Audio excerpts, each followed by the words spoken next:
Umaga po. Magandang umaga bayan. Ako'y kahit na sa dapat matulog muna ako, hindi po ako nakatulog dahil po maraming trabaho, kailangan kumita kasi mahirap ang buhay, mahal ang gasolina, mabuti na lang may isa pa akong sasakyan na hybrid ang sasakyan ko, Nissan Kicks. Yan ang ginagamit ko ngayon kasi nga mahal ng gasolina. So ngayon, ito naman yung aking effort na to. The best that I can do is to enlighten the minds of the voters like you and also enlighten the minds of the people who are actually helpful in the struggle for us to have good governments. Ang hirap sa Pilipinas, you have to struggle bago parang makuha mo ang karapatan mo. Bakit ipaglalaban mo pa? Sa ibang bansa po, hindi pinaglalaban ng karapatan, binibigay ng kusa. Sa atin, talagang susunod ka sa sinasabi ni Martin Luther King. Rights are not given by the oppressors. They are being fought and they should be fought hardy, blood if must, if only to be fought by the oppressed against the oppressor.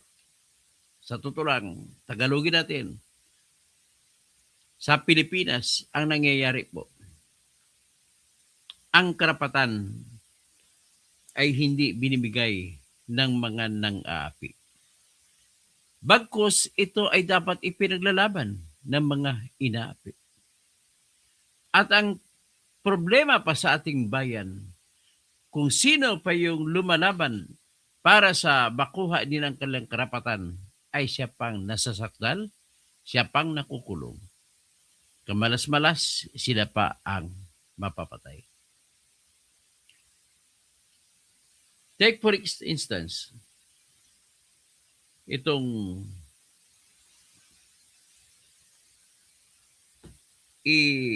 ipapakita ko sa inyo na pangyayari, hindi lang nangyayari ito kay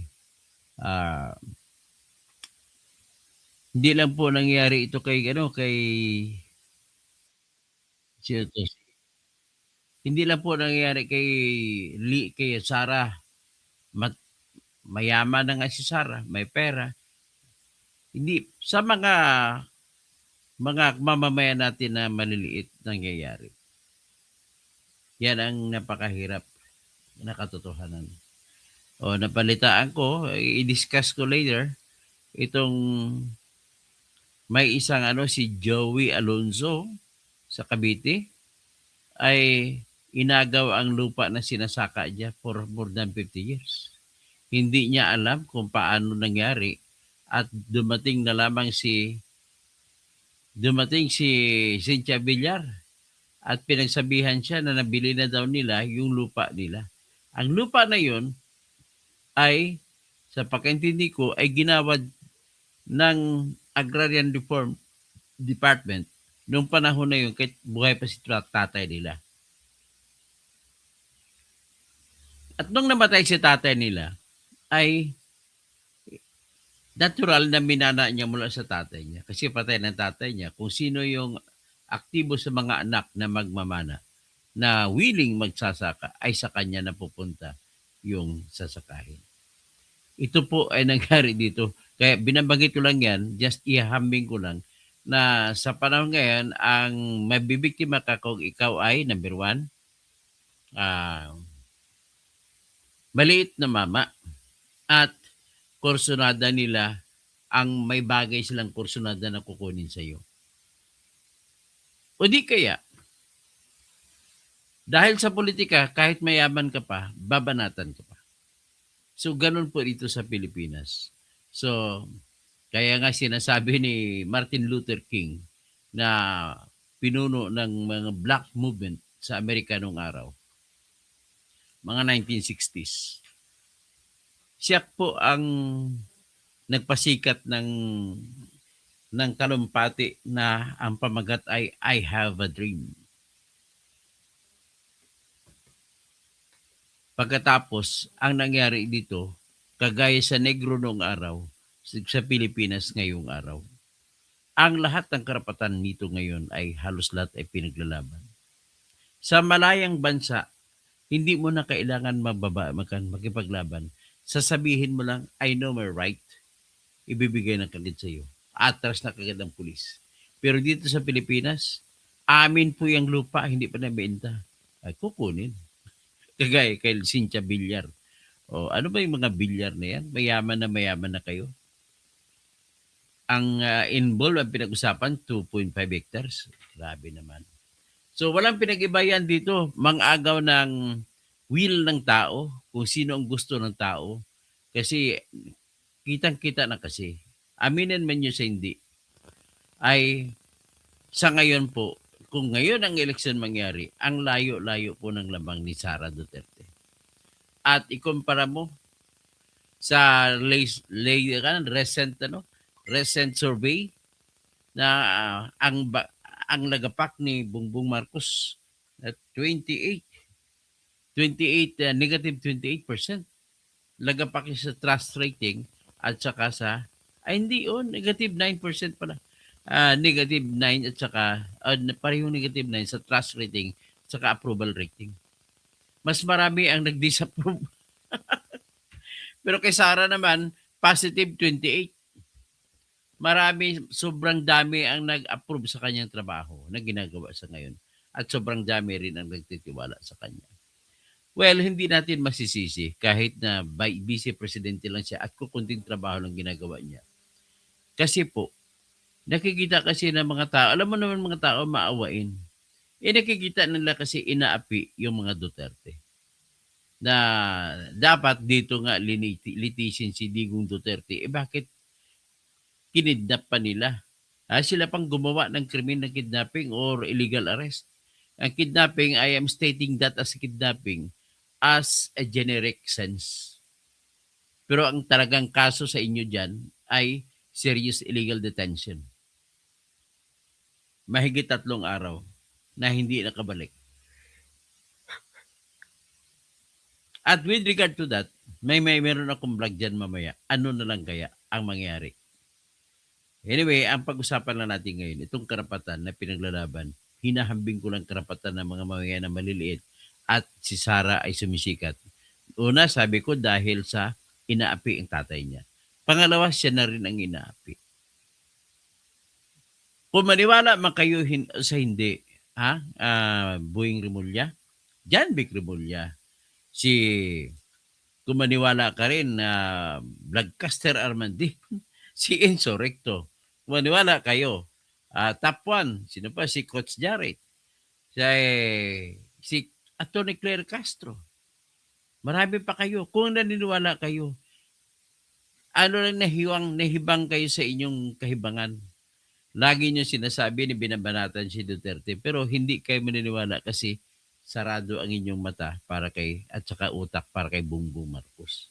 Kasi feeling ninyo, kapag sinuportahan si Duterte, bakit suportahan? Kasi nakikita ninyo, ang bagsik nito ni Sara Duterte, kapag manalo, sisipain kami lahat, ikukulong kami lahat. Natural. Sino ba kaming, pag tinira nyo kasi yan, nagkataon din na inaapi nyo si Sara, ay inaapi nyo rin mga tao. Bakit nyo inaapi ang mga tao? Mas marami pong tao ang nakakakita na sa dami-dami ng maletang pera ang kinukuha. Huwag nyo sabihin na hindi naniniwala ang tao. Sa inyo, lagi nyong sinasantabi na akala nyo hindi naniniwala ang tao. May unang lumabas, si Guteza, ginawan pa ng isyu ng mga pro-BBM groups. Inutusan ni John Vic Rimulya, yung abogada na nagnotaryo kay Guteza, dininay. So, anong nangyari? Kinasuhan pa. Next, lumabas si Saldico. Dati si Saldico, kakampi nila. Dati nagtatanong ang mga tao, mga reporter, ay, President, bakit wala pang galaw kay Saldico? Sabi niya, hindi naman kasi ako abogado eh. Kaya hayaan na lang natin nagugulong yan. Ngayon, nang biglang kumontra si Saldico laban sa kanila, isang linggo lang may kaso na. Ay, nako. Yung mga binabanggit ni Saldico ng mga malay-malayta, marami pa daw siyang ebidensya na nakatago, nakatabi, sabi ni Attorney Roy Rondein na abogado niya. So, antayin nyo lang kung kailan lilitaw yan. Kasi pag lilitaw yan, ang sabi ni Saldico, kapag lilitaw siya rito, papatayin siya. Totoo ba yan? Malamang totoo. Bakit po? Kasi, pag bumalik dito si Saldico, ay sigurado sabog sila lahat. Kasi si Saldico lang may hawak na pinakamaraming ebidensya. Alam nyo ba na sinabi na yun, pati yung mga 18 Marines na lumitaw nung huli? Kinukunan pala ni Saldico ng litrato lahat ng maleta bago i-distribute. Daming ebidensya. Kunti lang yung nilabas ng ebidensya. So, lumabas yung si Saldico, ang dami na, sabog na kayo lahat doon. Lumabas pa kayo ng 18 Marines. Hindi ba rin siya, tawag ko lang 18 Marines, pero 16 sila doon na dating Marino. Tapos ang isa ay dating sundalong Army, ang isa ay reserve officer para sa Army. So 18 po sila lahat. But then, so far, sa mga interview sa kanila, tuloy-tuloy po ang kwento. Walang patid. Pati mga detalye, punong-puno. Kung magsalita, parang pumupilantik lang na walang kagatol-gatol. Yan po ang sinyalis. Inaanak na Andidoria. Yan po ang sinyalis. Kapag nakakita ka ng tao nagkikwento, kung gusto mo sukatin, kung nagsasabi na totoo hindi, sukatin mo siya sa kanyang abilidad sa pagsasalita ng maraming detalye, abilidad sa pagsalita ng maraming taong involved, at abilidad sa pagsagot kagad sa biglang tanong. At kahit paulit-ulit, paikot-ikot na tanong, hindi nagbabago ang sagot. Yan po. Nakita ko na sila kung paano sila in-interview. Nauna, pinakahuling interview sa kanila, yung in-interview sila ni Banat Bay, tsaka ni Coach Oli, tsaka grupo nila. Lahat po, pasadong totoong ang sinabi. So, with this, dina-downplay nila. Napakasamang loob ko, mga dati kong kasama sa kakamping na grupo, ay kumakampi pa, niliisa kay BBM. Bakit? Kasi galit kayo, ang nasa labos ng utak ninyo ay kapag si Sara ang presidente, walang mangyayari sa bansa natin. Kwento ni ang naratibo ni Trillanes yan eh. Kita mo si Christian Isguera. Ang ini-interview lagi, mga si Trillanes. Bakit, Christian? Magkano Magkano? Tanong ko lang magkano, Christian Isguera. Magkano? Ikaw, Ronald Llamas, magkaibigan tayo, magkasama tayo. Magkano? Umiiba na timpla ng tabil ng bidila mo. Ikaw pa nga, sabi ni Alan Peter Cayetano, nagsabi kay Peter Cayetano, natulungan ka na pagsabihan si Noynoy, nung presidente si Noynoy, na huwag ituloy ang pagsampa ng kaso ng arbitral case ng Pilipinas laban sa China. Tapos, kunwari, anti-China ka ngayon, tawagin mo si Marcolita na Chinador. Kung tawagin mo siya Chinador, anong tawag sa iyo? Ronald Llamas. Bahala ka kung anong gusto mo itatawag sa iyo. Marami pang iba. Yan po nakikita ko. Alanganin, sabi pa nga ni Racy, talagang alarma ang mga makadilaw. Kasama niya sa makadilaw at civil society. Ayaw nila na kung natirahin si Bongbong Marcos kasi pag tinirat tinanggal si Bongbong Marcos, ayaw nila mangyari na si Sara ang presidente. Di anong ibig sabihin yan? Corrupt din kayo. Pinakamatindi kayo na corrupt. Alam nyo na pala, bakit hindi nyo titirahin? O ano pa? Kaya pinipilit ninyong impeachment. Sa totoo lang, itong totoong kwento sa impeachment. Gusto nila talaga matanggal si Sara. Ang may pinaka-problema nila, marami po sa mga congressman na dating kakampi nila, tumatahimik lamang. Hindi bubuto pagdating ng plenaryo. Kaya hirap sila makakakuha ng 106 na boto. Ha? Attorney Virgil Ligutan, napakabobo mo namang abogado. Graduate ka pa naman ng University of the Philippines. Kung ano na mga kinikwento mo. Ikaw rin, Jesus Palsis, isa ka pang bubong abogado, UP graduate din. Isama na kay Attorney Terry Ridon, isang bubong abogado rin. Isama na kayo. UP graduate pa naman kayong tatlo. Isama kayo kay Barry Gutierrez na profesor ninyo. Ay, nakakahiya kayo. Ang UP, kaming mga mamayan, ang nagsisweldo sa mga profesor ng UP. Kaming mga mamamayan, ang nagbabayad ng tuition ng mga matatalino kuno na nag-aaral sa UP. Tapos, lumabas na kayo, gumraduate kayo sa UP, kayo pa nagiging salot sa bayan. Asan ang inyong pagka-ingrato ninyo? Tapos ito, tutulong pa kayo sa gawaing masama. Naging kasangkapan pa kayo sa pag-imbento ng ebidensya. Ang totoo dito, talagang ito, solid na po ito, nakikita ko na lahat. Hinog na para dumulog na naman si Sara ulit sa Supreme Court. Hinog na. Ngayon, ang trabaho ko ngayon, isa-isahin natin ang mga pagkakamali. Una, ang unang dahilan para aakyat at yung sinasabi ko, siguradong mananalo sa Supreme Court.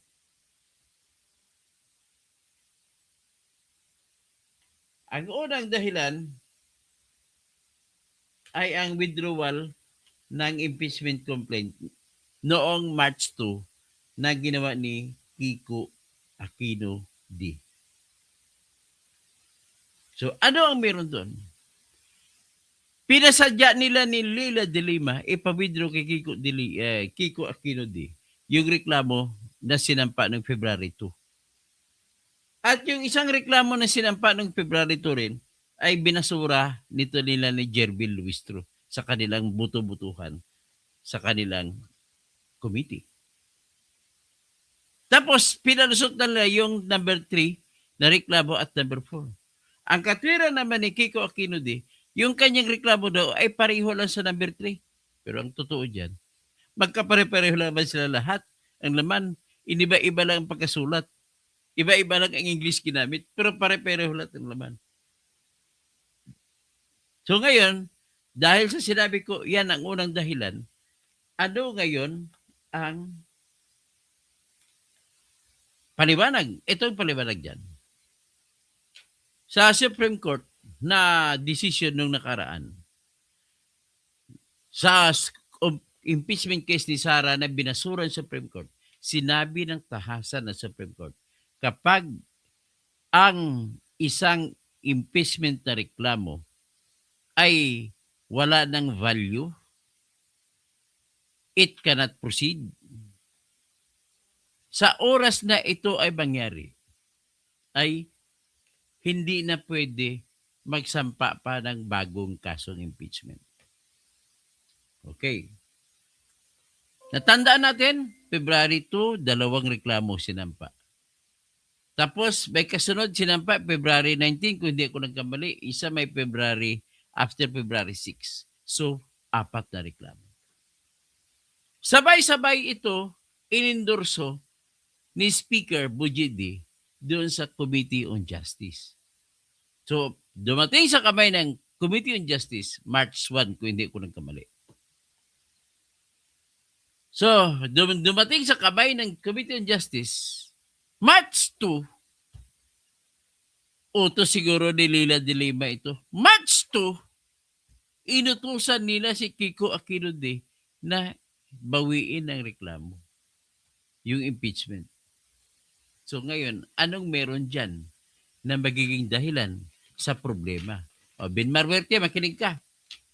Dahil sa inutos sa Supreme Court na kapag ang isang reklamo na impeachment ay madismiss o magiging wala ng katuturan, kahalagahan, o hindi tinuloy, ito ay maglalagay ng bakod para hindi na magtanggapin ang mga bagong impeachment.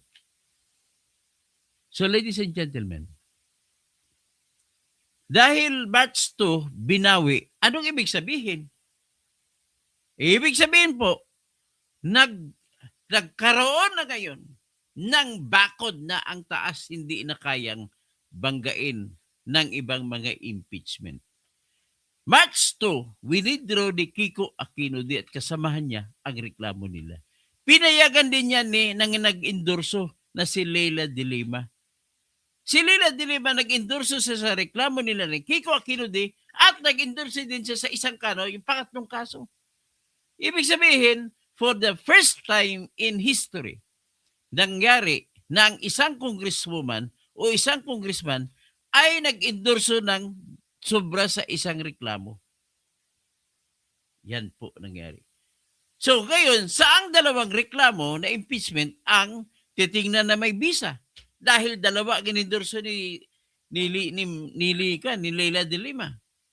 Inendorso niya yung Kiko Aquino at inendorso niya rin ang third complaint. There is now that question of evidence. Dalawang inendorso mo eh. So anyway, let's go back to the Kiko Aquino complaint. At dahil hindi na siya viable nung March 2, so hindi na pwede yung ibang reklamong impeachment. So what will happen? So what will happen is, pwede nang ibasura yung pangatlo at pang-apat na complaint.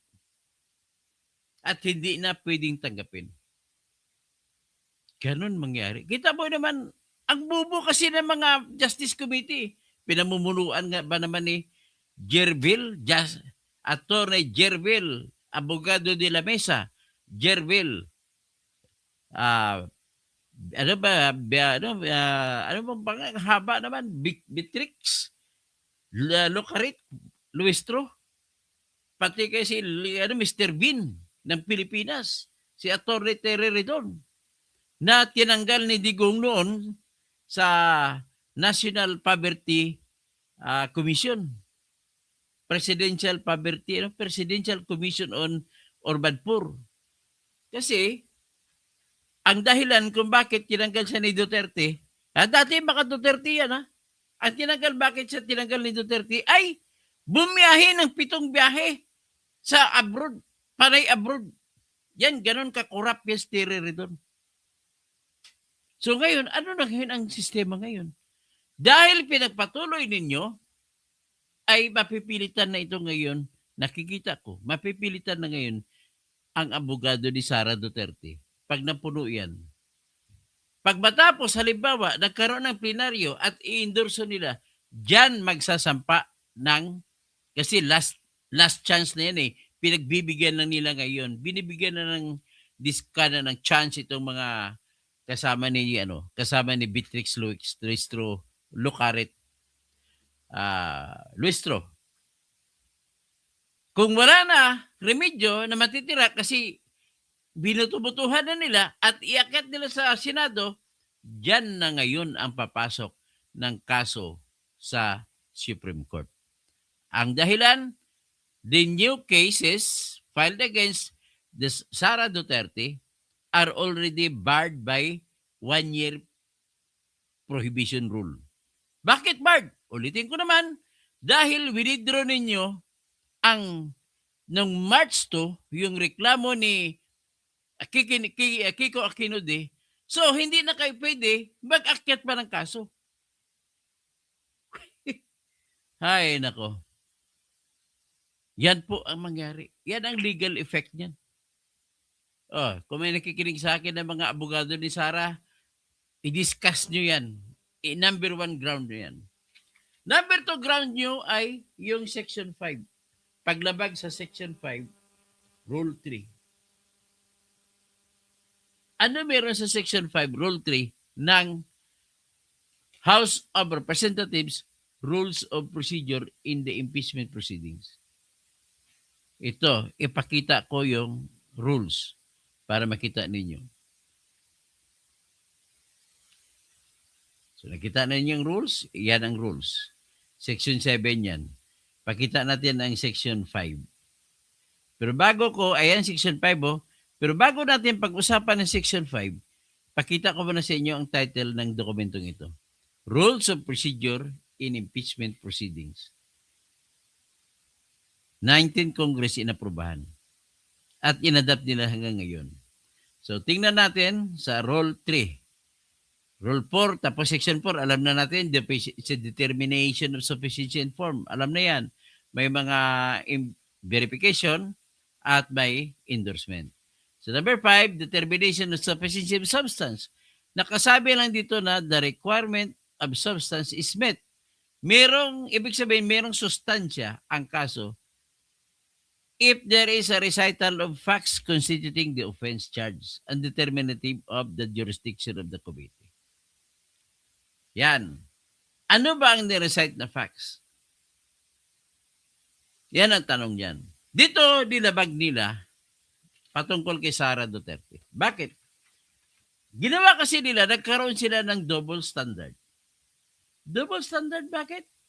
Kasi po, nung impeachment ni Bongbong Marcos, ang pinag-usapan nila ay sinabi na binasuran nila ang lahat ng reklamo, lahat ng grounds laban kay Bongbong Marcos kasi daw sabi nila ay it failed to meet the sufficiency test.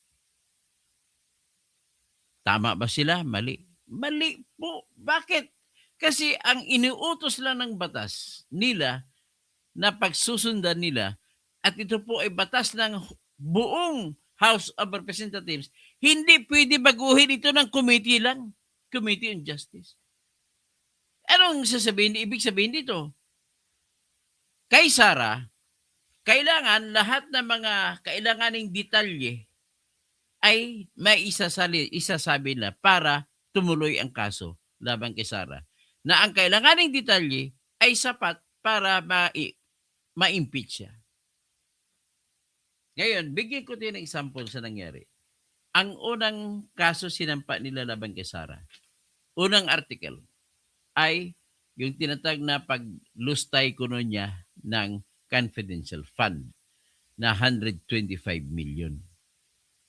Yan ang akusasyon nila. Ngayon, paano nila kinwento? Kinwento nila na nakatanggap si Sara ng 125 million galing kay BBM. Hindi nga binanggit dyan kung para saan yung 125 million.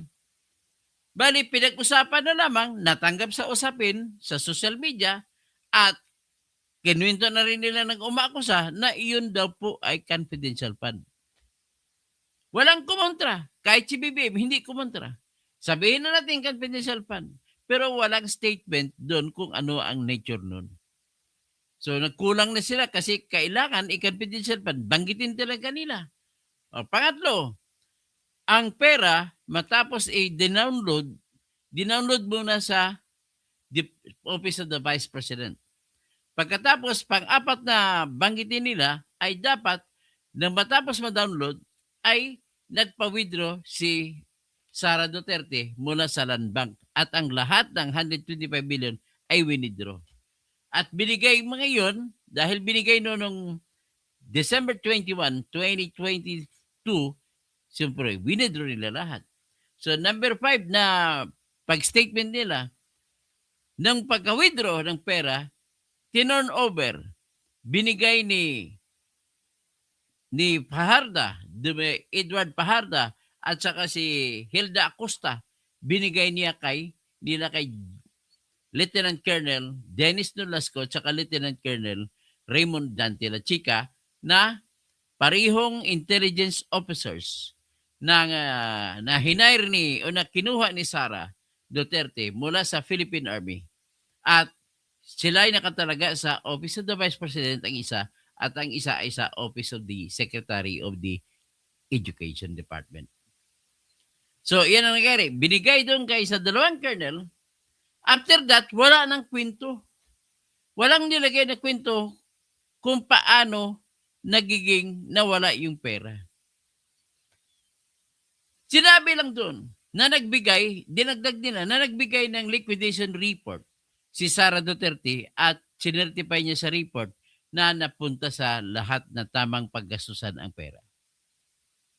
At binanggit pa rin nila ang report na resibo binigay ni Sara ay kasama nga kaparihan ng mga fictitious na Mary Grace Piatos.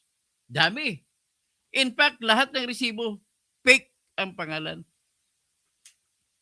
So pagkatapos doon, walang binanggit mula sa pagiging fake ang pangalan at ano ang implikasyon, walang binanggit kung mula sa pagiging fake ang mga pangalan ginamit, paano napunta ngayon sa bulsa ni Sara. Walang binanggit na ganun. So kulang-kulang ang the ultimate fact of taking the money. Dapat may facts na binanggit, hindi conclusion na. Dapat may facts na ginamit. At ang facts na statement ay base doon sa kwento. Ang problema sa kanila, conclusionary facts ang binabanggit nila. Nag-conclude na kagad sila na ninakaw ni Sara Duterte ang pera just because nag-report siya na naibigay kay Sara, kay Mary Grace Piatos. Naibigay sa kung sino pa, Donald McDonald. Kung sino-sino pa ibang mga pangalan. So, iyan na po ay isa sa napakaraming reklamo. Pero kulang-kulang ang pagkabanggit.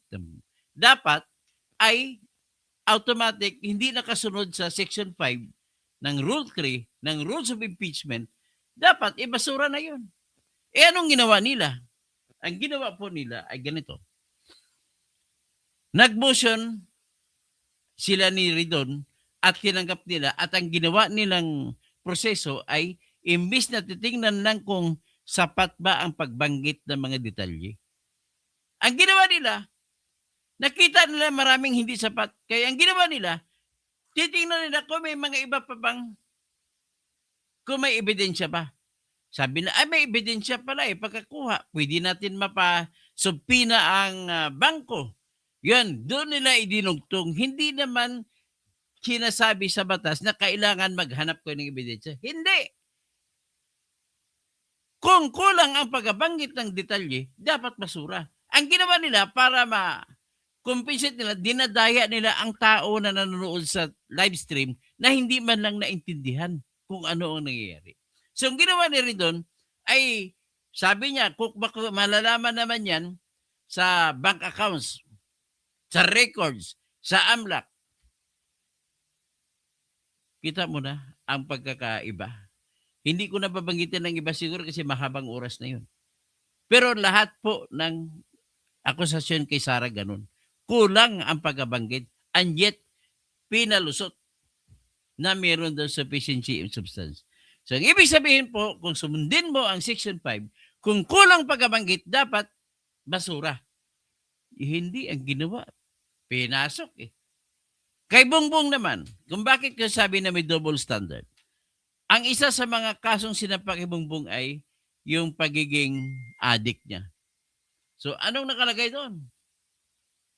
Ulitin ko, ilang beses ko na nito kinikwento, pero kailangan kong ulitin para maintindihan ng ating kababayan. Ang binanggit po kay Bongbong Marcos ay may duda na sa kanyang pagkatao kung addict siya o hindi addict. Tapos nagsalita pa yung kanyang ate na si Ate Amy Marcos na dinitalye kung paano na magiging addict ito si Bongbong Marcos. Na to the point na pati anak ni Amy, na to the point na sinasabi niya pati si Sandro Marcos ay addict. To the point na sinasabi niya na pati si Lisa Marcos ay addict. At to the point na sinasabi ni Amy na pati mga anak niya ay inaalok ni Sandro Marcos na gumamit. Ngayon, dahil sa pagkabanggit ni Amy, ay dapat meron ng nabuo na duda. So kung may duda, dapat mayroon ng duda kung addict siya o hindi. Ang gagawin ngayon ni Bongbong Marcos ay dahil may obligasyon siya na magpakita na lagi siya ay top of in the think health ay dapat pakita niya na siya ay wala siyang Wala siyang physical problem, medical problem. Ang problema lang ay hindi naman siya nagpa-hair follicle test. So, kompleto dahil hindi ka nagpa-follicle test, sinira mo ang tiwala ng taong bayan sa iyo. Kasi nagduda ng taong bayan kung ikaw nga ba ay adik o hindi. Sa katotohanan na ang numero 1 testigo na nagbabanggit sa iyo ay kapatid mo. Wala sana yun kung hindi kapatid na nagsalita. Dahil sa kapatid na nagsalita at napatunayan yan dahil ito po ang batas na nag-apply po diyan ay tinatawag naming res inter alios acta. Sa res inter alios acta, ang batas ay hindi mo pwede tanggapin ang salita ni Amy laban kay BBM. Yan ang res inter alios acta.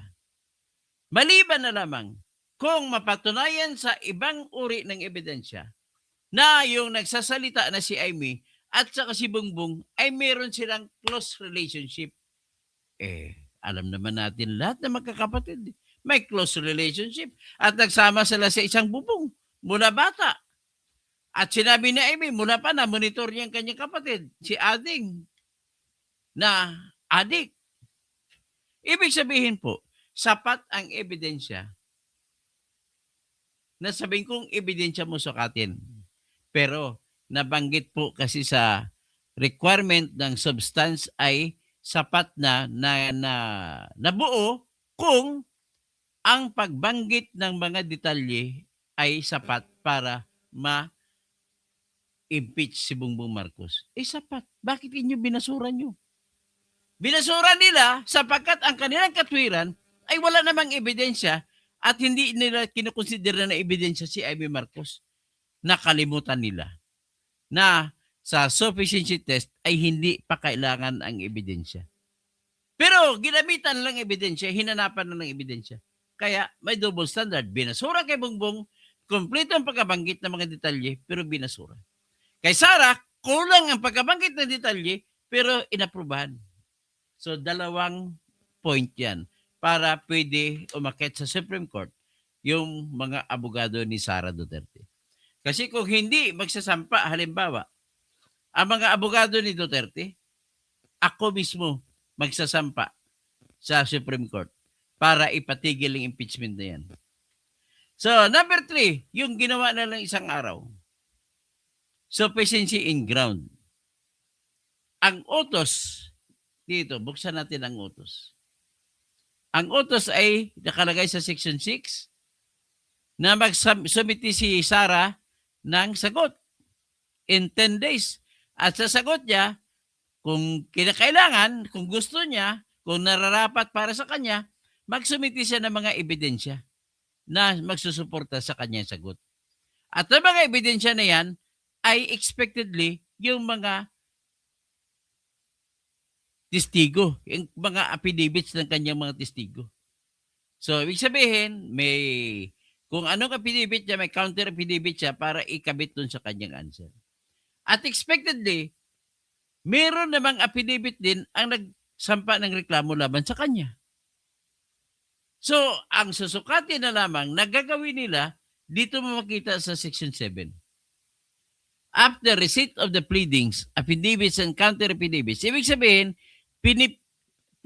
pinapalagay na mayroong counter affidavit, mayroong affidavit, at saka iba pang mga mahalagang dokumento na may kinalaman sa kaso na sinampa sa pamamagitan ng Section 6. Anong gagawin nila? The committee shall determine whether the complaint alleges sufficient grounds for impeachment. Ano sabi? Alleges. Hindi pa hinahanap kung totoo yung mga ebidensyang kinabit o hindi. Titingnan isa-isa ang mga ebidensya na kinabit. Diyan na titingnan. Pag tinignan, sa tingin na pagsapat na naisuporta doon sa mga binanggit na mga aligasyon, ay pwede nilang desisyonan na makita na nila na, pwede natin ituloy ito. At ang katuloy dyan, ang pagkatapos dyan, at kung itutuloy, ay magkaroon ng cross-examination ng mga testigo or examination testigo. Pero basahin natin, if the committee finds the sufficient grounds for impeachment do not exist, then ibasura. Laban kay Sara, ano bang kanilang, kasi si Sara hindi nagbigay ng affidavit, counter affidavit. So, titingnan nila ngayon kung ang umaakusa kay Sara ay may mga affidavit ba? Ang tanong, meron ba? Malamang, sabihin natin na meron. So, titingnan natin, dapat titingnan nila, ilista nila kung ano-ano ang mga affidavit ng mga reklamo laban kay Sara. Pagtapos malista, anong kasunod niyan? Magkaroon ng tinatawag na cross-examination at saka examination. Ang dapat, kung cross-examination at examination, dapat po ay bigyan mo ng pagkakataon mga abogado ng complainant na nagreklamo at abogado ni Sara na nirereklamo na magpresenta ng ebidensya at mag-cross-examine bawat isa sa kanilang mga testigo. Kaya lang, pag binasa mo ang rules, ang tanging pwede mag-cross-exam ay mga members lamang ng Kongreso. Ayan, tingnan ninyo. Ibalik ko yung ano. Ayan o, na naka-highlight, basahin ko. Tapos sabihin mo dito, if the committee finds that sufficient grounds for impeachment exist, the committee shall conduct a hearing. So anong hearing gagawin? The committee through the chairperson may limit the period of examination and cross-examination by members of the committee. So, ibig sabihin, members of the committee lamang pala ang pwede magtanong. Hindi pwede magtanong si Sara. Hindi pwede magtanong ng abogado ni Sara. Para pa.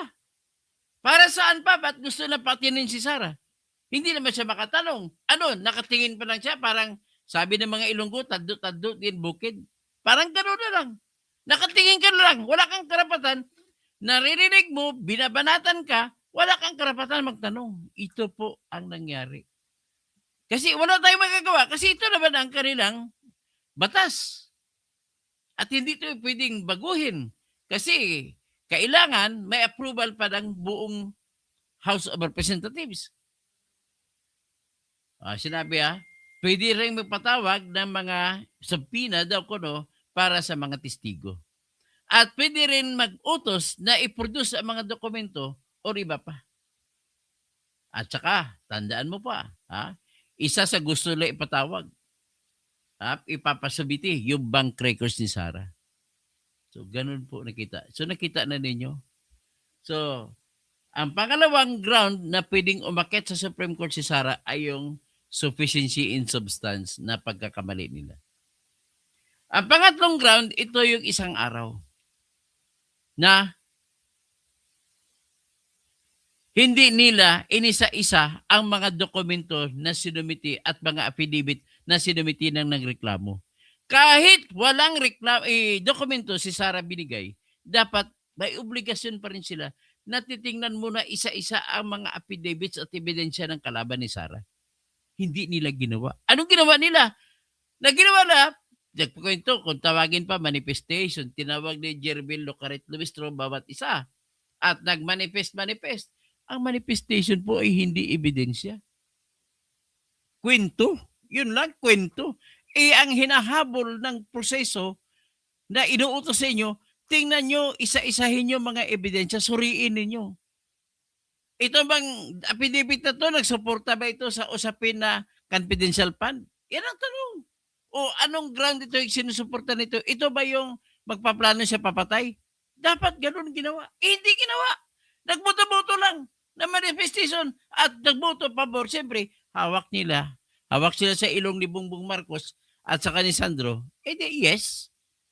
So may pangatlong ground na po si Sara Duterte. Hindi natin alam kung may sunod pa na ground.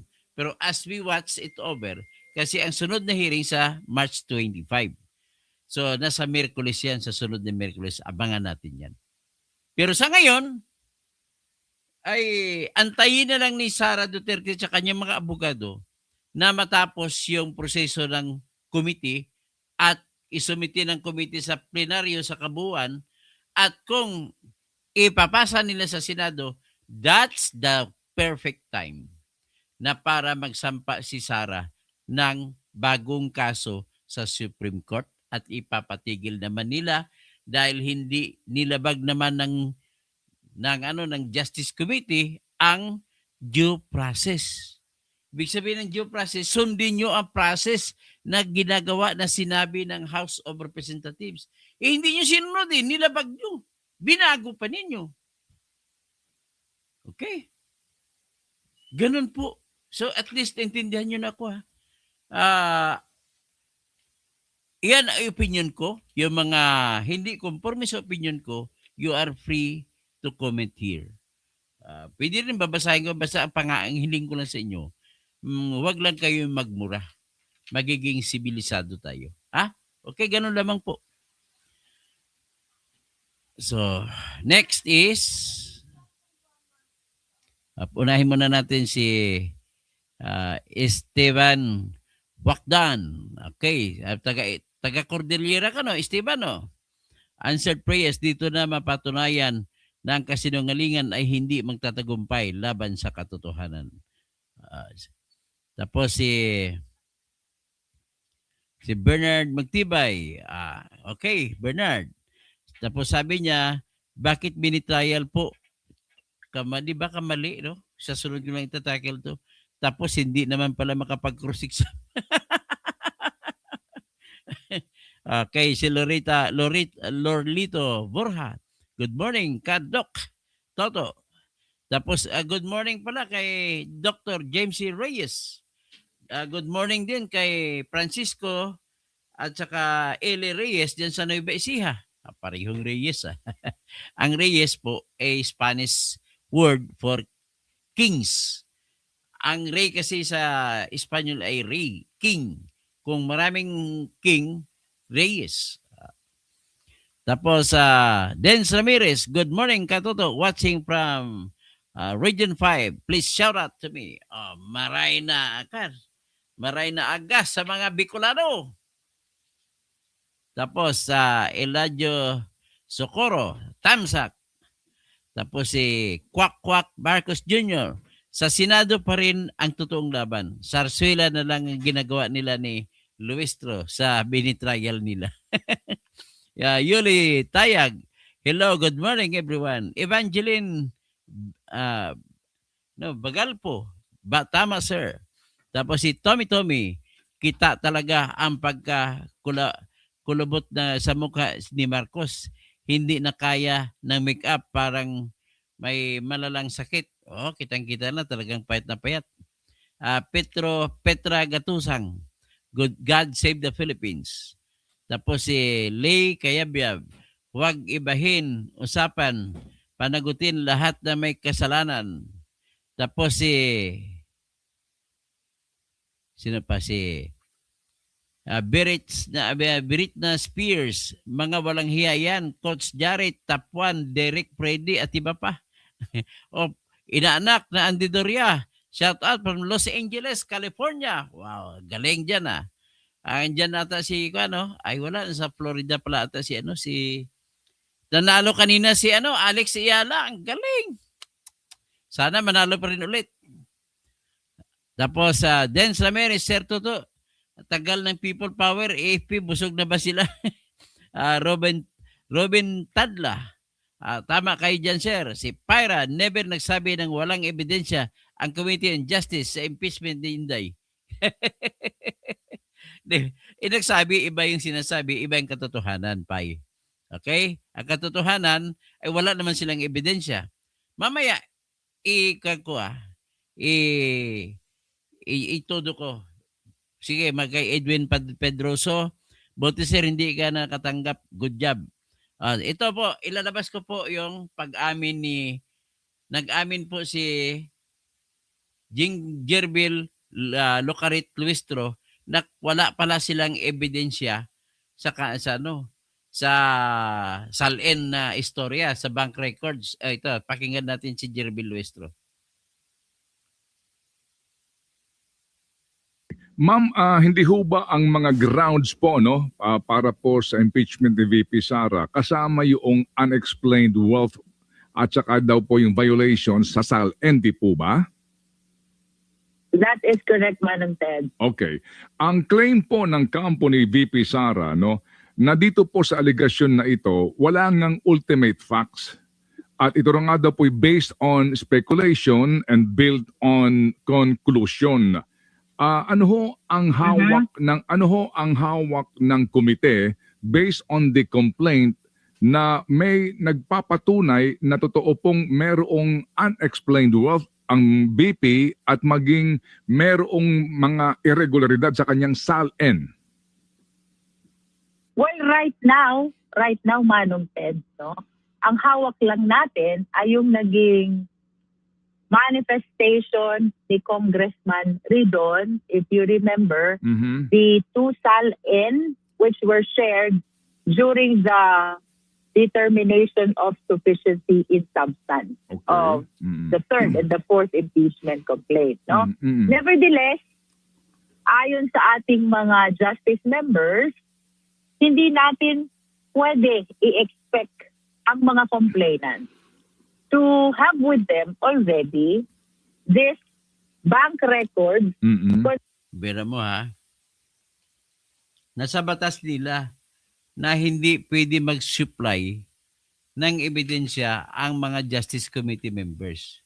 Dapat ang ebidensya ay manggaling lamang sa complainant. Ang nangyari, pagdating kay Sara, binigyan nila naghanap sila ng ebidensya para mapalakas ang reklamo ng nagrereklamo laban kay Sara. Kabastos. Considering that they are protected by the bank secrecy law. No? As a matter of fact, maliwanag sa batas na itong impeachment cases, this is the only opportunity kung saan pwedeng mag-request ang complainant ng subpoena bank records. That is through the compulsory processes power granted to the House of Representatives. Ay, buba! Buba! Napakabuba mo na talaga, Luis Turlocaret.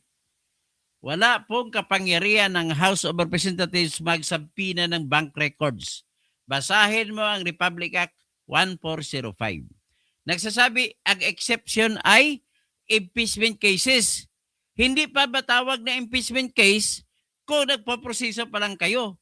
Magiging impeachment case lang yan kung naisampa nyo na sa Senado. Kaya napakabubo mo talaga. Pangalawa ang rason kung bakit hindi kayo pwede magsampina. Ang bank records ay nasa privacy ng tao yan. Nagsasabi sa Section 3, Article 3 ng ating Constitution na the privacy of communication shall be inviolable except upon lawful order of the court. Hindi pwede order ng Justice Committee of the court. Hindi kayo court.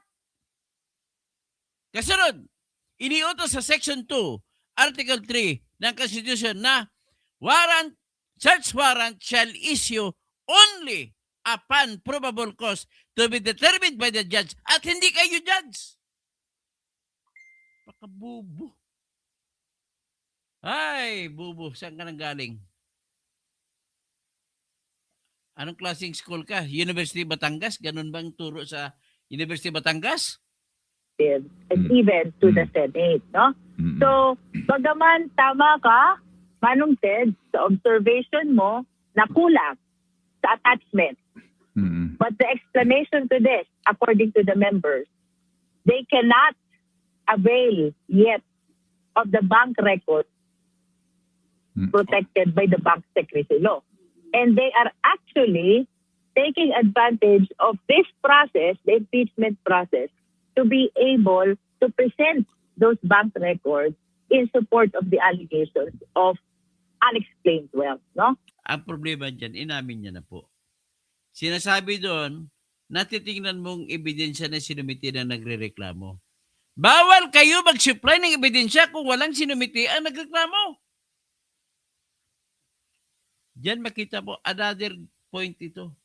At mapapasok po ito sa Section 7. Sa Section 7 na paglabag nila sa Rules of Impeachment ng House of Representatives. So, ito naman, na-explain na ni Kong Terry Ridon during his manifesto. Ayan kung tiriri doon. Kabubo naman yan. Basihan mo. Kabubuhan ng mga binabanggit ng mga gagong yan eh. Galit lang siya kay Duterte dahil tinanggal siya ni Digong noon sa naging commissioner siya sa sa Presidential Commission on the Urban Poor. Ay, naku, ng Diridon na to. Sarap po sampalin eh. Bubo yan. Huwag mo sundin yan. Station. His theory about the offense committed is dapat yung kanyang nag-generate na income wherever they come from should be disclosed either in the SALN or in the income tax return. Eh, di ba? Unang-una, yung nagreklamo, walang kopya ng SALN. So, sino nagbigay ng kopya ng SALN? Si Ridon. Dapat hayaan yung complainant.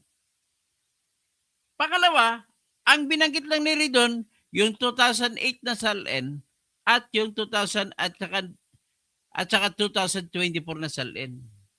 Na according to him, 13 million or 18 million, hindi ko maraalala, yung 2008. So 18 million ang kabuang yaman ni Sara Duterte at ng kanyang husband na si Mans Carpio. Tapos, noong 2024, ang kayamanan daw ni Mans Carpio at Sara Duterte ay umabot na sa 98 million. So, according to his theory, kailangan daw ipaliwanag ni Sara mula sa 98 million at bakit tumaas iyan ng sa 98 million mula sa 18 million. So, ilang taon yan? 98. 2024. So, kung 2014, 10 years. So, 14 plus 6, so 16 years. So, bakit daw umabot sa ganun na sa loob ng 16 years? Eh, di ba kayo umaakusa? Walang obligasyon magpaliwanag yung inaakusa. Kayo ang umakusa. Kayo dapat magpaliwanag. So, yan ang klase na leader sa Kongreso meron tayo. Puro mga bubo. Otherwise, kung hindi ma-disclose, his theory is that constitutes unexplained wealth. Opo. Pero ma'am, para lang ho medyo ma-fortify pa po natin ang inyong pong katwiran dito sa isyong ito. If I may just again ask you, doon sa sinasabi ng mga abogado ni VP Sara na ang proseso kasi evidence muna bago ang hearing. No, so lumalabas daw po na sa ngayon ang Justice Committee ay naghahanap pa lang ng ebidensya sa particular na grounds na ito na unexplained wealth at yung SALN violation. O bakit daw po kumbaga hindi man lang nagpakita ng katibayan tungkol dito at ito na agad dinesisyonan na may grounds dito po sa particular na allegation na ito. Again, ma'am, please. Let us remember, Manong Ted, no? There are 5 steps. 5 steps before the Justice Committee to complete the impeachment proceeding, no? Yung evidence na may require dito is just reasonable amount of evidence. It is not substantial evidence. It is not probable cause. Lalo namang hinding proof beyond reasonable doubt. No? As a matter of fact, to be specific, nowhere in the rules will you see the amount of evidence required. The only parameter is, according to the Supreme Court, it depends on the exclusive judgment of the justice members whether the complaint on its face and on its attachment can be declared as sufficient in form and in substance. No? Wala pa po tayo sa trial. Wala pa po tayo sa determination of probable cause. Kaya ang sabi ko po kahapon sa ating opening statement, hindi po ito paglilitis. We are just trying to find reasons which will justify the continuation of our impeachment proceeding. No? So granting na wala pang bank records, granting that the SALN available to the committee is the 2 SALN which were manifested, shared by Congressman Ridon, we took note of the fact that this bank records cannot be availed of yet by the complainant. As a matter Ibig sabihin, talagang double standard kayo. Kay BBM, na impeachment complaint, hindi kayo naghanap, hindi kayo hinanapan yung ebidensya. Pero hindi kayo nag-supply ng evidence. Sa kay Sara Duterte, hinanapan ng ebidensya, nag-supply kayo ng evidence. Pangalawang double standard. Yung double standard na yan ay paglabag po yan sa Section 1, Article 3 ng Constitution na nagsasabi, no person shall be deprived of life, liberty, or property without due process of law, and nor any person be denied the equal protection of the law. Dapat kung pinoteksyon na si BBM, protection na naman equally si Sara Duterte. Kabastos. O yan, may marami na naman ground for Supreme Court.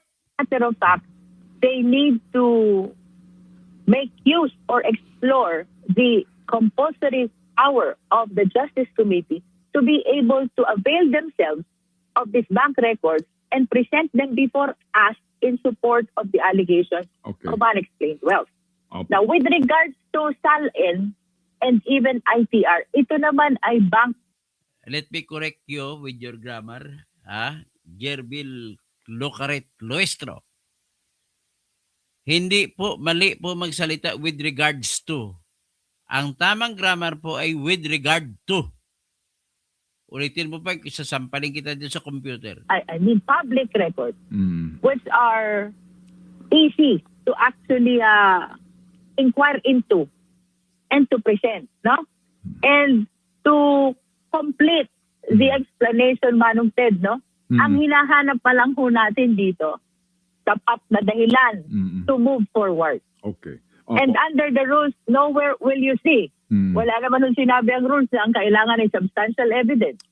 Wala naman nung sinabi ang Palusot ka pa. rules na kailangan na ng probable cause. The probable cause will be determined pa pag natapos ang ating hearing proper. In other words, Manong Ted, the reason kung bakit, bagaman sa kakulangan ng ebidensya at this point in time, dun sa unexplained wealth, bakit na-consider siya na sufficient in substance? It is because that is the judgment of the individual members Judgment na abuse of discretion. Abuse of judgment.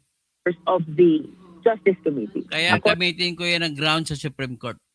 According to them, may sapat ng dahilan para mag-proceed to the next step of the impeachment proceeding. Again, yun pong determination of form and substance, hindi po yan paglilitis. We're not trying to establish the guilt or innocence of the respondent. We're trying to find reasonable justification kung bakit magtutuloy-tuloy ang impeachment proceeding. The same is true kung sa nangyari kahapon, Manong Ted, which is determination naman of sufficiency in ground. Hindi rin yung paglilitis. Ang hinahanap natin, reasonable justice. Alam mo, ang laki ng bunganga mo.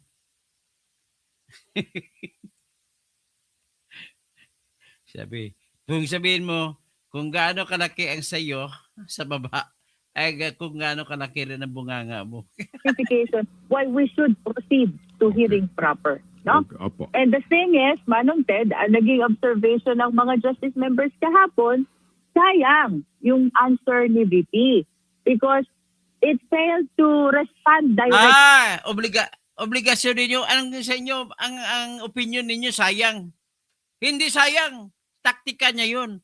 Bakit po, ako ipaliwanag sa sunod na vlog ko na ipaliwanag, bakit magaling ang diskarte ng mga abogado ni Sara Duterte? Lead to the allegations of offenses and grounds which could have convinced. Convince? Paano may convince sa sarado mata? Sampaling kita dyan eh. Sarado na mata niya, gusto niya kasuhan si Sara. The justice members not to vote in towards the declaration of sufficiency in ground. Na sana na-prevent yung pagtutuloy. Hindi na matutuloy yan kasi sarado na mata niyo. Hindi kayo bubuto pabor kay Sara. Kaya tama lang ang desisyon ni Sara na huwag na magbigay ng ebidensya niya. Itago na lang niya. Ihanda na lang sa Senado. Okay? Ganun po yan, Jesus Lopera. Kailangan natin i-discuss para malaman ng mga kababayan natin. Ganun lang po. Kung magtatahimik lang ako dito, edi nilalagay natin ang mga kababayan natin na bulag, pipi at bigi sa kung ano lahat ng ginagawa ng pang-abuso ng ating mga opisyal ng bayan. Ganun po ang katwiran po, Sir Jesus Lopera. So, Edmond Suarez, no, Gunggong, tapos Bakay Vlog, Zolid Aguila, boss. Vanje Alberto, may malita yan din, idol. May malita nga eh. Magkano ilang malita kitinanggap niya? Maganda, Katoto, posible ba na may bumaliktad kahit mga 3 lang na kung na nabigyan ng malita? Ay, marami pong babaliktad. Sa sunod ko na i-vlog kung bakit. Tapos, sa Kinisyo, walang evidence against Duterte. Inamin nga, walang evidence eh. Basta kami solid, Aguila. Sabi ni Bekay Vlog. Danilo Giray. Kalbo, pinagsasabi mo, okay lang ba? Ay, okay lang yun. Kahit kalbo ako, okay lang yan. James Ramirez. Sa senador, may bumaliktad ba na may malita din? Ano ang magiging consequence, Katoto, kapag ang state witness, ang mga kung senator na nabigyan ng malita ay mapapatunayan kasi ang problema po nila ganito. Expected nila na gagamitin ng defense counsels, ng defense ni Sara kasi may connection daw kuno itong mga defense lawyers si Sara doon sa mga Marines. Hawak na mga Marines sa mga kamera. Hawak nila yung mga lahat ng litrato at hawak nila ang pag-deliver sa mga congressmen. Ipakita doon na nag-deliver kay Kung Luistro. Paano mangyari yan? Di suplak sila lahat. Suppose Jerry Brio, wag kang mag-vlog na nakahit-hit ng marijuana. Klaro mo sa mata mo, ano ka ba? Hit-hit sa marijuana, hindi po ako adik kagaya mo. Kung nakapula-pula ako, dahil kulang lang ako sa tulog. May ginawa lang ako. Ben Marhuerte, yan ang version mo. Hindi naman tama po ang aking version. Ganun lang ho kasimple yan, Ben Marhuerte. Do not follow other versions na sinasabi ng ibang abogado na panay bubo. Salyan. Pa-shoutout, Boss Toto. Araw-araw po ako nanood sa iyo kahit na nasa trabaho. Maraming salamat. Sanis Alan. O Sanis Alan. Philip Bongo. Nasiraan. Felipe Lurad. Impeachment complaint is recycled. Dapat na sa basurahan ang punta niyan. Ben Marhuerte, sabi ni Kung Marcolita, he never heard that kind of rules before, Madam Chair. Ay wala yun si Marcolita na hayaan mo yan. Hindi naman topic natin dito. Ben Marhuerte, hayaan mo yan. Rodel, mali naman si Marcolita dun. Mali dun si anak ni Marcolita. Gerald Dolim,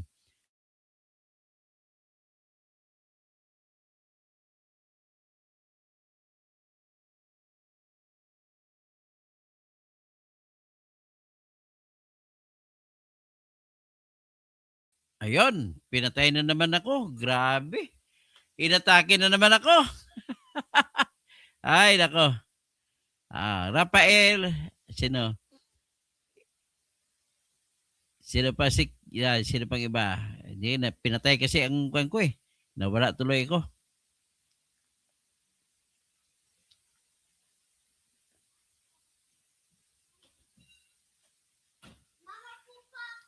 Sabihin mo rin, pwede ba sa PINA bank account? Hindi po pwede pa sa PINA. Ang pwede na magsapina yan sa Senate Impeachment Court kung aabot na doon sa Senate ang kaso nila. Kapag sinampa nila, doon na yun. Eladio Socorro, build the strong case ay simple say na fishing expedition.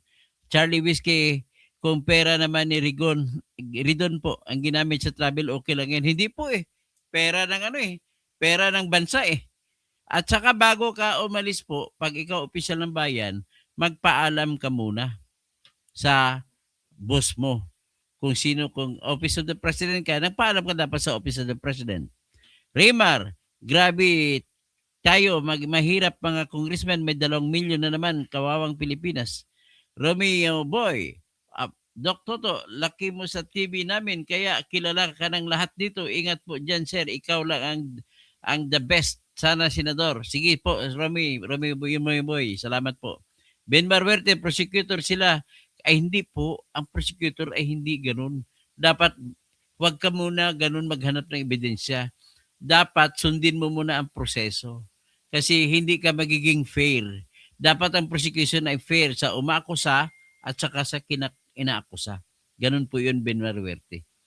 Because under the Brady rule, which is Brady versus Maryland, nag-uutos ang Supreme Court ng United States of America that despite you being a prosecutor, you have that obligation to present evidence favorable to the accused. Ganun lang po kasimple. Elijah Socorro, complainant na pala si Ridon. Dapat hindi naman siya complainant. Kevin Chan, bobo talaga yung mga babae na yan. Puro conclusion ginagawa sa mga animalist na yan. Tama pa si Kevin Chan. Kapatid na Abs. Nikki Kison, Easter bonus nga mga congressman. Bayad. Nga, may Easter Sunday, no? I love and like this video. Salamat po, Dan Ricla. Shirley Ohas. Good day, Sir Toto. Watching from Cagayan de Oro City. Maayong buntag diha sa Cagayan de Oro City. Tapos, Don Ricla, this is my favorite channel. Salamat po. I like this. Para walang PME yan, nagkulagi nun. Bobby Cortez, carry on, Senator Toto Kasing, stand to defend what is right. Yes, I will, and I will always will. Rod Steer, basta maisog si Sara. Fred Discano, very clear, attorney. Charlie Whiskey, talaga pinag-aralan natin tapos walang hiya pala. Yun, pinag-aralan natin sa UP mga yan eh. Pera natin ang ginagastos ng tuition nila sa UP. Dan Ricla, I love this cell. The Rod Steer, Ben Barberte, pwede. Okay, sino pa? Onir Limbag. Dr. Toto, pwede bang isabpina ng committee ang taga-bangko? Hindi po pwede. Tanging korte lamang pwede magsabpina. Yan ay kung ipapasa nila, isasampa sa Senate, ang Senate Impeachment Court ang magsabpina. Yan lang po ang pwede. So, Don Ricla, live. Yay! Okay, Berit Spears, they are sticking to the plan. Attorney Toto, talagang decidido sila na tuluyan si Sara. Ganun na nga talaga. Elijah Socorro Jr.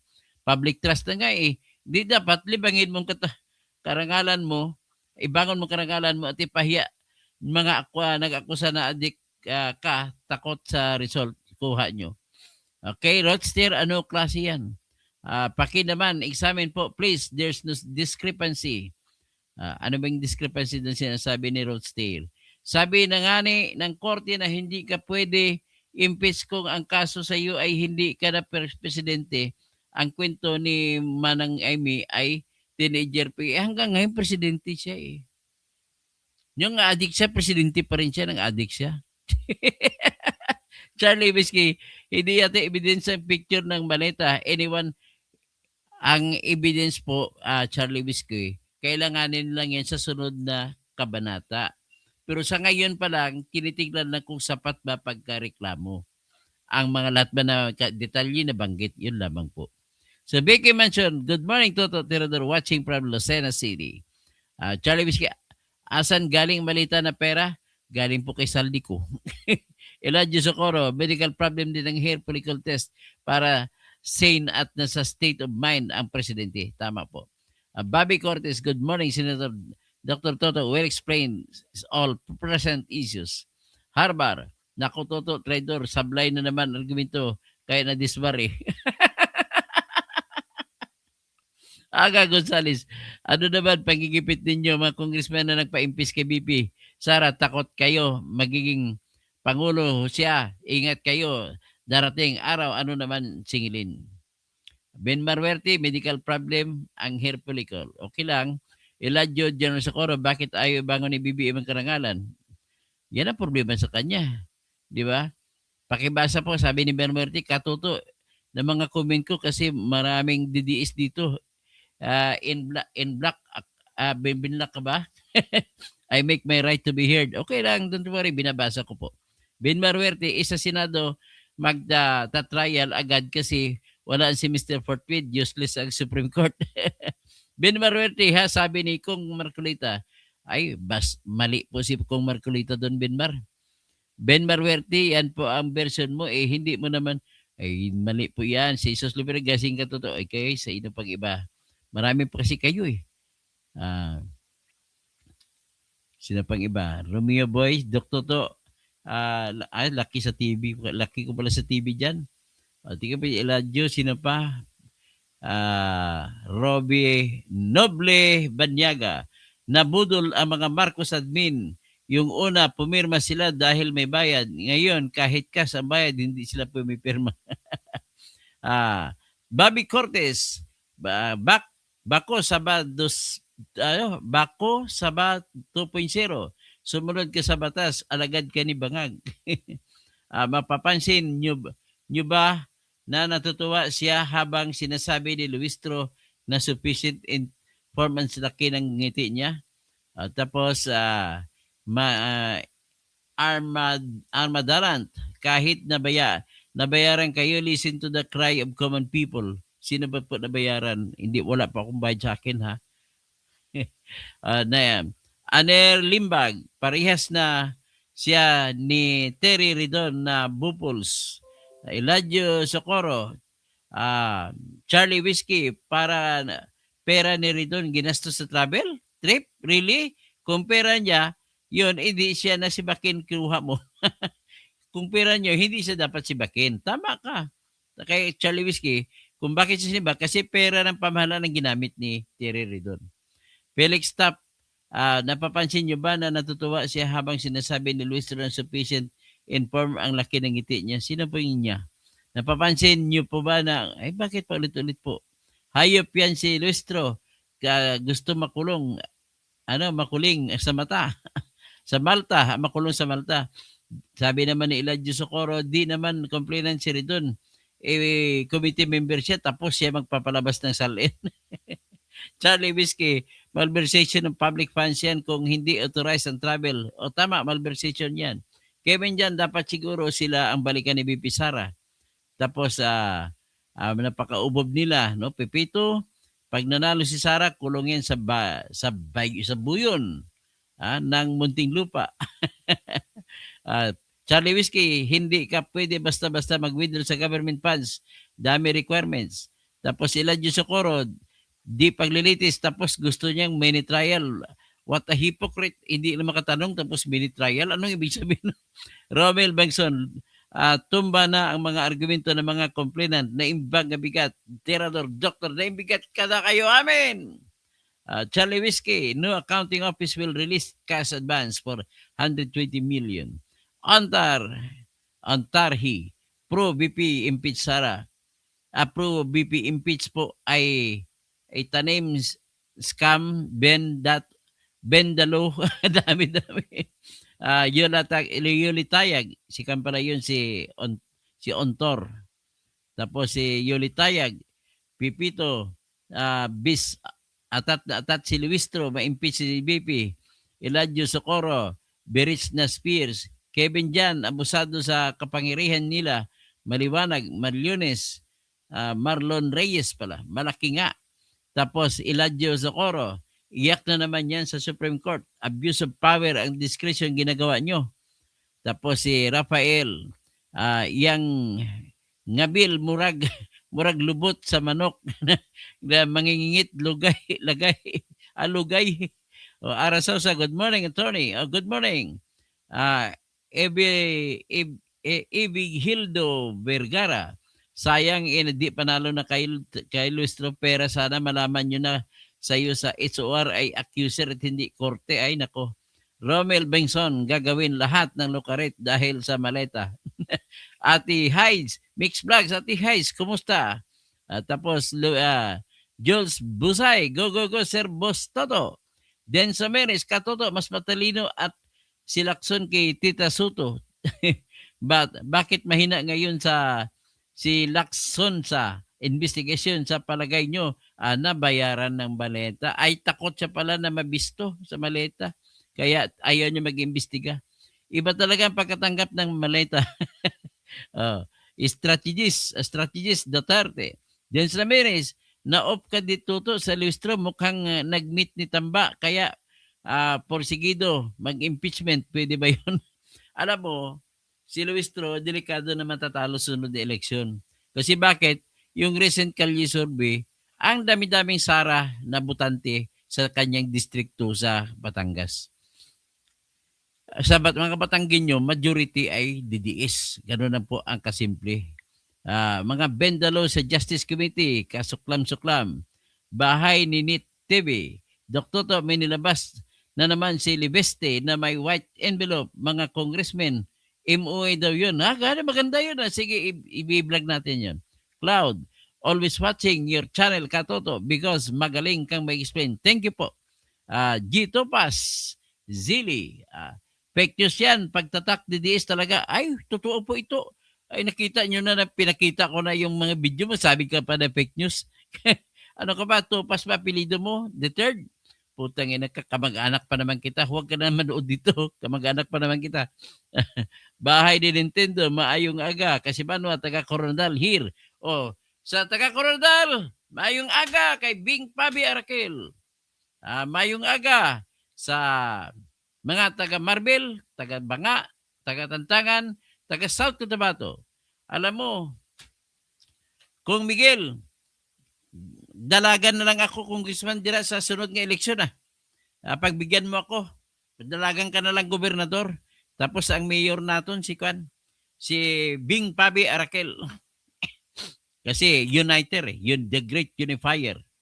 Tapos si Pro Marita po ang mga Pro BP. Si Grace Almasan. Sir Toto, plano nila siraan si BP sa Justice Committee sa mini-hearing nila. Roster, discrepancy yun hindi nila ma-outsmart si Sarah. Ako kahit disparred ka, believe na believe ako sa iyo. Salamat po, Britney Spears. And I appreciate how you reacted to your disbarment. Very calm and hindi napakita ng rebellious attitude. Salamat po. Kevin John, yung babae na yan parang kamukha ni Joker, yung kalaban ni Batman. Mr. Tichiptot, Dr. To, grounds for disbarment ba yung tinago ni Luis sa asawa niya? Pwede po. Kasuhan na natin na tinago niyang asawa niya na may kasong rape na 2 rape. 2 counts. Bakit may tatago kung talagang walang kasalanan? Iharap mo. J.K. Luistro. Lokarit ka talaga eh. Di ba, Atty. Kasi pwedeng isampahan ni BPA yung paninira na iba pinabentang nila kay Inday. O pwede yun, kaya sinampahan nga si Ramil Madriaga. Sinampahan din si Ramil Madriaga ni Colonel La Chica. Gilbert Labrador, pati mga babaeng politiko ngayon, sukdulan din sa kasinungalingan. Si Nel Ferry, tapos si Casey Fire pala. Napakaraming ebidensya ginawang kasalanan ni Sara Duterte, bulag at bibi. Ay, hindi po. Walang ebidensya. Kulang na kulang po. Kasi pasensya ka na po. Talagang kulang na kulang. Sabi mo pa, basta didiis bubo. Didiis po ako eh. Sububo pala ako. Bangbang. Okay lang po. In your judgment. Gilbert Labrador, iyak na naman kayo sa isi. Unconstitutional na naman. Abutin nyo. Dante Olino, good evening, Dr. To. Si Sara lang talaga pag-asa. Kaya nga pag si Sara presidente, kulong kayong lahat ng mga elegante o mga higante. Kung magnakaw ay higante. Florentino Quinto, wala nang habol si Sara, naubos na apo. Di makasagot, pati abogado niya, walang sagot. Ganun ba? Hindi naman po, mali naman po kayo. Imtet Attorney Casing, di ba pwede sampahan ang kaso ni BP yung nag-file sa kanya na impeachment? Pwede po. Manuel Bardonada, very good attorney, nice explanation. Watching from Presentacion, Camarines Sur. Maray na aga sa mga Bicolano. Mr. Martin De Valle, kilan pa naging evidence ang manifestasyon ni Ridon? Christy Duarte, BP Sara, the best for president. Maglasang, ang lahat ng kumakalaban ni BP Sara sa Kongreso ay puro nakatanggap ng maleta. Yung gano'n nga talaga. Did I miss anything? I don't think you missed anything. So marami ka na-miss. Jan Mabraso, talo nga si Liaga sa Antipolo election. Didisit fanatics yun. hindi ng paso, dapat ako na lang pala tumakbo doon, kalaban si Akop. Gilly Ramirez, good morning. Tapos, Matet, tanaw, nako nimo pirmi attorney, kausing kay linaw, malinaw, explain mo at walang masayang na komersyal. Maraming salamat po. Tapos si Ben Marwerte, pag naging congressman ka, Doktor, dalawa na kayo ni Kung Marcolita na merong sariling rules. Ay, hindi naman. Ikaw naman. John Luis Alpornan, iyakan ngayon sila. Sir Dennis Kausing, salamat po kapatid. Maraming salamat. Good morning. Please like po. At saka please naman, yung hindi pa nakasubscribe, mag-subscribe po kayo kasi nakaabot na ko 110,000 na subscribers pero maraming nawala po sa akin ng unsubscribe. Mga 100,000 mahigit din nag-unsubscribe sa akin. So tulungan nyo naman po ako para lagi po tayo may gaganado tayo magbigay sa inyo ng tamang balita, tamang komentaryo sa batas at politika. So maraming salamat po. Grace Laurio, si Toto, bakit bumaliktad dito? Ganito, plangkahin ko kayo bakit ako bumaliktad. Nung bumaliktad ako, ang number one ko na rason yung nangyari na hinuli ninyo si Duterte na walang warrant of arrest galing sa korte natin. Yan yung number one. Nakikita ko na yung administrasyon ni Bongbong Marcos puro ito walang kwenta. Tapos, lalo tumudo ako kumontra nang nakikita ko mga kakamping na dapat kakampi ko kasi nanggaling ako sa pagiging kakamping at pagiging dilaw ay bumaliktad din ako laban sa inyo kasi yung mga kakamping at mga dilaw ay kumakamping pa kay Bongbong Marcos. Grabe na pagnanakaw kumakampi pa ron. Grabe.